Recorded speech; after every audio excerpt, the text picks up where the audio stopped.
aho AFC M23 imbwebwe za Sarambwe RDF inkotanyi abasogosi b'u Rwanda hariya hakurya ya Kanyaru bari biteze gusingizwa hariya mu muji wa Goma, vyarangiye bahakuye igisebo, vyarangiye bahakuye ibimaramare, vyarangiye aho bari biteze icubahiro ukuni nahatswa bahakuye agasuzuguro, vyarangiye ahantu bari biteze benediction bahakuye malediction. Vyifashe gute Fleury le Patriote wa musesanguzi wacu?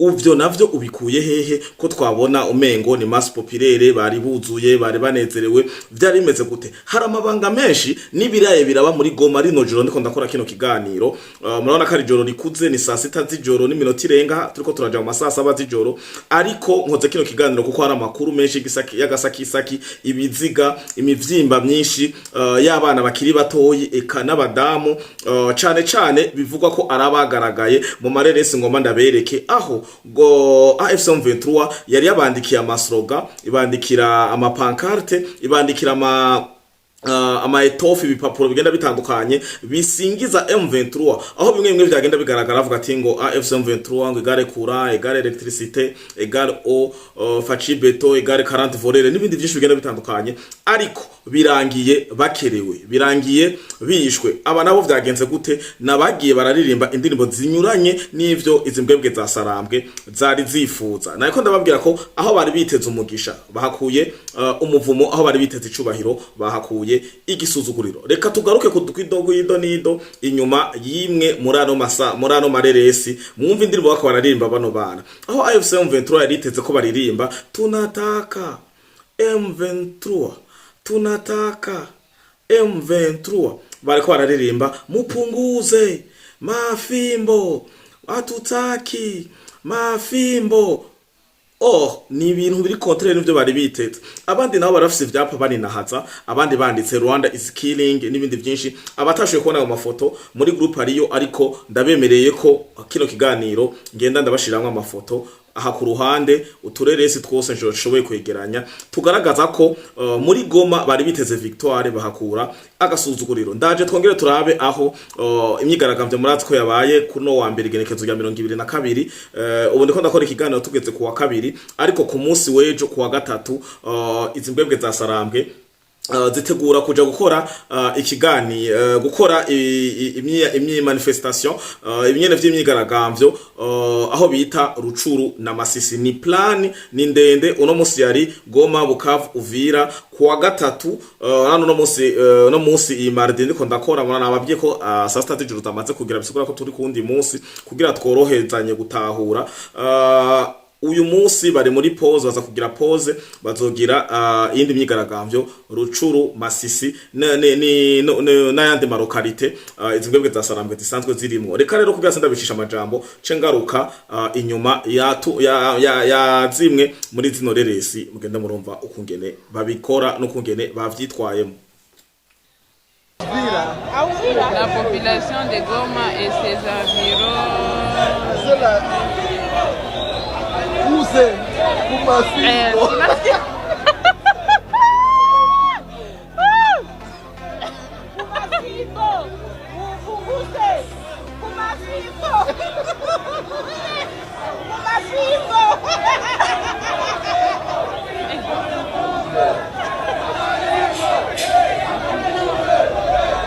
Yes, tupunguze mafimbo, atutaki M23, mupunguze mafimbo. Aha ni hamwe M23 yari yiteze canke u Rwanda cya Paul Kagame, Sultan Makenga, James Kabarebe, Mubarake, ba Corneille Nanga, ba Bisimwa n'abandi benshi bari bifuza ko baza kumva babaninahaza, ariko birangira birangira bahamaramariye. Rero ukungene vyari bimeze nuko benshi bakomeje biyumvira, eka n'abandi bamwe bambajije inbox, none iyi manifestation ko bari basanzwe bamazeyo amezi 11, bisigura ko umwaka ubura mu kwezi kumwe, babikoze kugira bashike kuki ibi nabiriya ahari amadidane canke utubazo twinshi tugenda dutandukanye. Ikintu ca mbere catumye bakora ino myigaragambyo canke no manifestation ni kugira bamagane canke biyamirize ivyasinwe i Washington igihe Kagame agenda gusinya amasezerano y'amahoro na Chilombo Tshisekedi son excellence Faci Beto. Ariko rero hano urakora vyinshi ukigira umuhinga ugasanga mu gifaransa avuga ati tel est pris qui croyait prendre.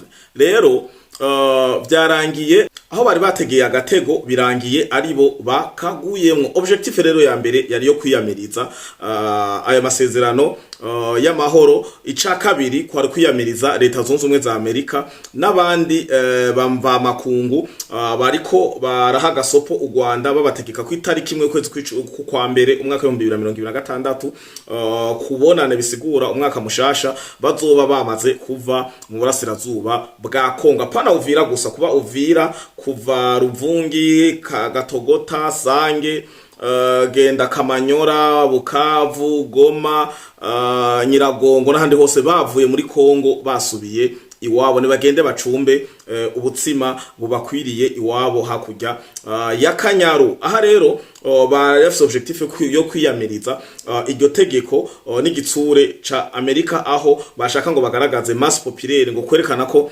abanyagihugu bigoma babayeho neza tangorane nimwe bafise, atakindi kintu bifuza atari uko AFC M23 yoshinga imizi ikabayobora aho bagiye barabesha bahaya ngo AFC M23 ngo amazi AFC M23 amatara nibiki. Ariko hari amareresi mfise n'imico igenda itandukanye abane gihugu bari muri Goma nyene bavuga ati ivyo babesha ngo AFC ngo amazi ngo electricity n'ibindi vyinshi hera ubu bucafu barabereka ahantu bariko barakora ngo za saronga ibikorwa rusangi kugira ku maso mpuza makungu basuzuguze Tshisekedi canke na leta yari ihari ngo ataco bari basanzwe bakora. Ariko imyanda tuyibayemwo, amayarara n'ubu turacaye abayemo. Ibi rero bakaba bariko barabikora kugira biyeze bongere bisembe canke bigaragaze neza imbere y'inteko canke ibihugu mpuza makungu. Hari n'iyindi reresi y'umuntu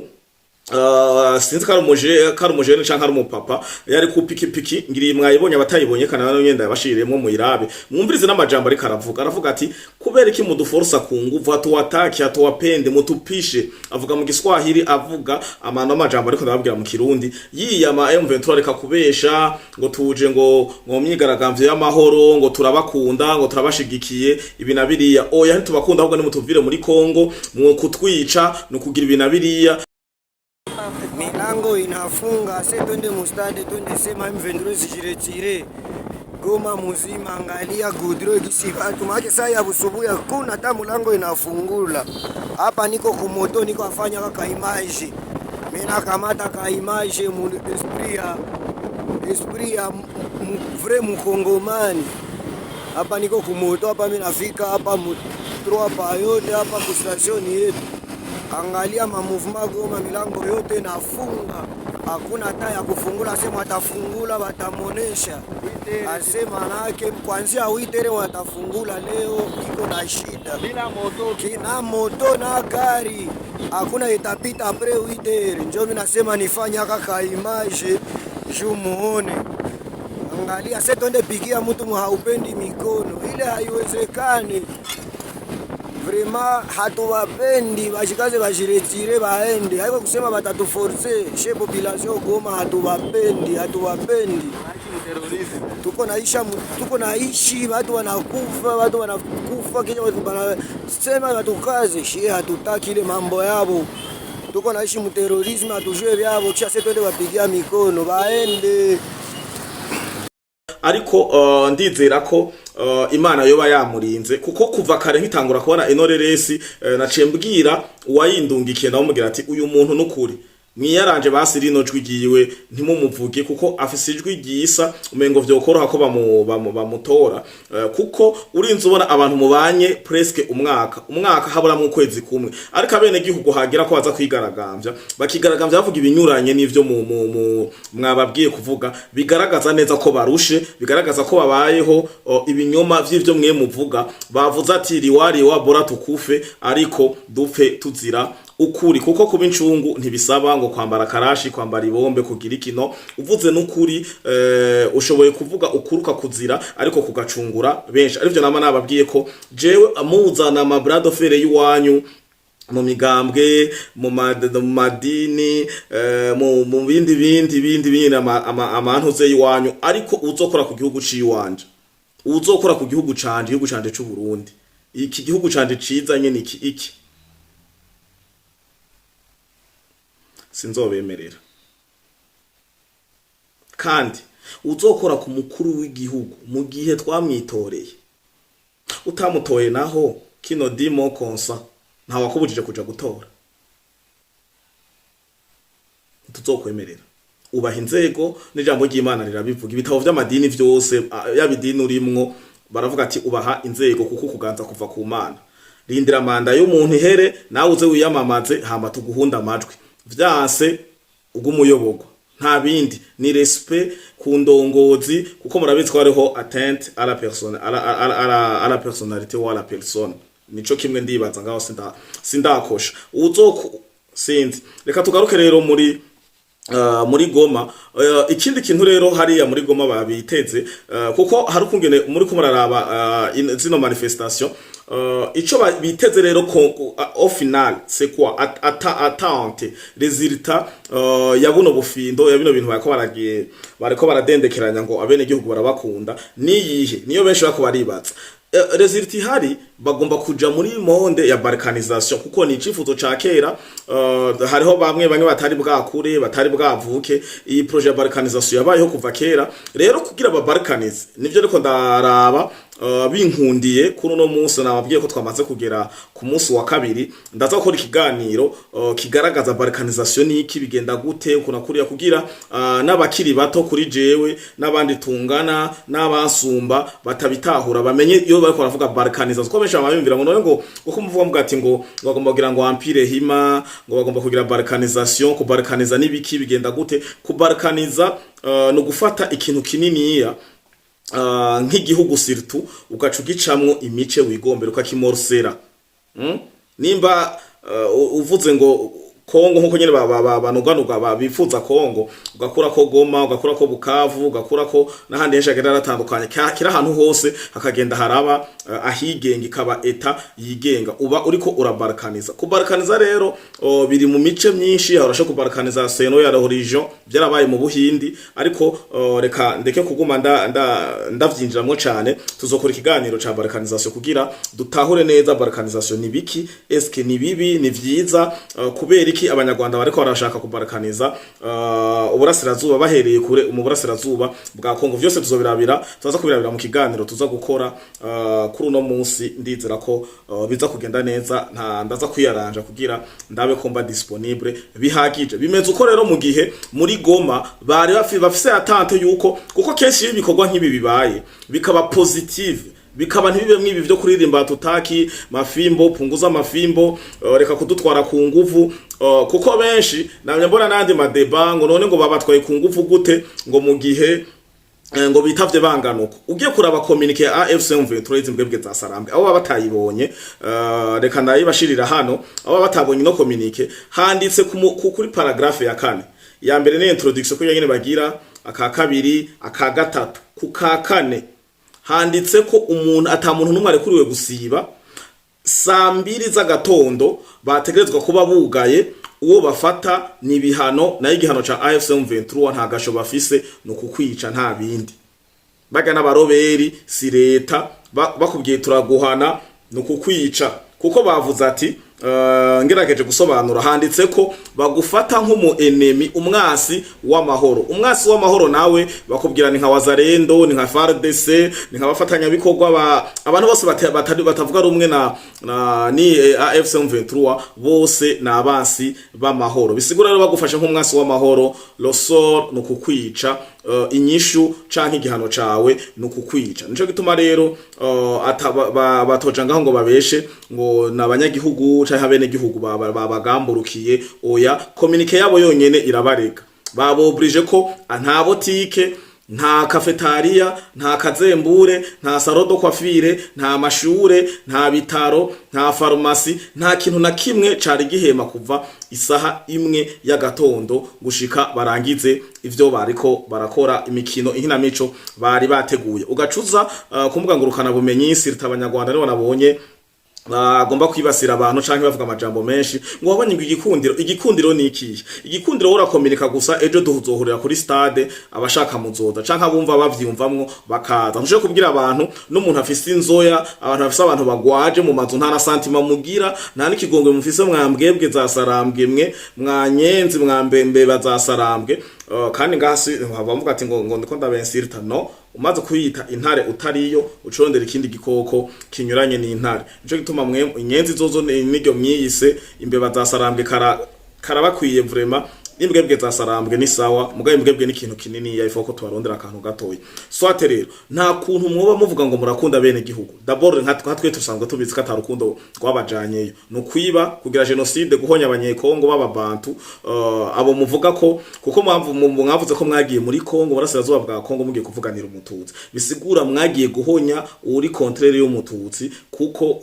umuvuga ati ko ubwoko data wanyu ngo ubwo bwoko bwa mwagiye kugwanira ntazo wabatumye Jesse nabatumye nta wundi muntu yabatumye nta munyarwanda yabatumye nta mukongomani yabahamagaye nta mu Rusiya nta wo muri Mozambique nta wo muri Mali nta wo muri Burkina Faso nta numwe yabahaye invitation twereke invitation mvuga ati baranditse icegeranyo nimba ari mu merandumu nimba ari nibindi vyinshi nimba ari procuration n'ibindi vyinshi ngo mutuvuganire nta bihari ahubwo ni motif imwe zibiri zitatu zine mwagiye muratanga birangira zose muzihinduye muca mwiheka kuri Corneille Nanga bica birangira muronse izindi objectif zigenda zitandukanye ariko ntoja kuvuganira interminorité ukica intermajorité ntushobora kuja kuvuganira interminorité ukaza guhonya intermajorité ico ni kintu kiri clair udashoboye guhenda amakungu eka abarundi abanyarwanda abakongomani n'abagize amahirwe yo kumva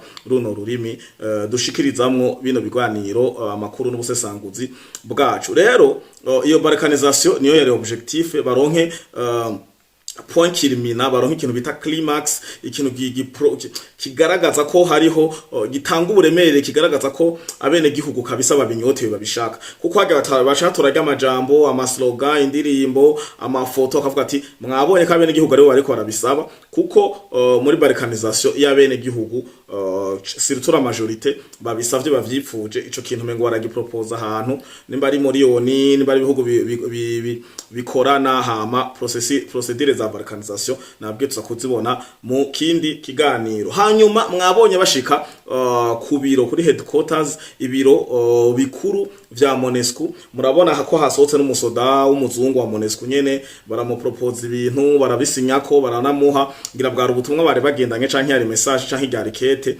navyo nyene bijye byose ni strategy ugira ati bavuga ati twaranandikiye na MONUSCO ngibi rero bagiye kuri bijya biro bashaka ngo bashikane ubutumwa bashikane kuko MONUSCO ni gisata caoni kijejwe kuja kugaruka gustabiliza kuzana amahoro umutekano kugarura umutekano hoba waparanganye wabuze nkuko nyene bimeze kuriya rero bagiye na hajya kugira bagaragarize Amerika bagaragarize Trump bagaragarize Vance bagaragarize n'ibindi bihugu mpuzamakungu bitariko biremeranya no mugambi wo kubalkaniza igihugu ca Kongo mu ncamake ibi byose rero babikoze point par point strategiquement kuko baramaze kuyiga baramenya balkanisation bicahe bigira gute bigira ukuna kuriya nivyo vy'ibirero bari biteze ariko ndabibutsa kandi ko muri Uvira vyarangiye nabi aho ubwitwa kari ubupolisi bari barasizeyo babunogeje intambara mwabonye kare n'ababye ko humvikanya amasasu kuva mu gatondo saa moya ya gatondo ku munsi wa mbere igenekezo rya 2022 ukwezi kwa 12 umwaka uyu nyene turimwo 2025 vyarangiye rero bigenda birakura barava mu makarashe mu dupistole mu migobore baratangura martieri baraja mu mamiyaya ma mitrailleuses n'ibindi vyinshi birangira babacucumye kandi ndizera ko tuza kuba dufise ikindi kiganiro kumbure bibiri canke bitatu bivuga amakuru yo muri Uvira baraye gute baramutse gute ndabakengurukire nongera kubindabibutsa ko na Fly Podcast TV atamwebwe mwarahezagiwe mugire aho muba mubahwe mugire n'igitondo ciza no munsi n'umunsi w'akazi muzinduke kugira ntimushavuze ba boss abasanzwe bafise ababakoresha namwe musanzwe mwikoresha naho nyene biba vyiza muzindutse kubera amafaranga bavuga ngo amafaranga ni yakare umurimo n'uwa kare ukutse ikivi agikutsa izuba ritarababaza ritarakara nize rero ko muza kwirirwa neza mwarahezagiwe ciao ciao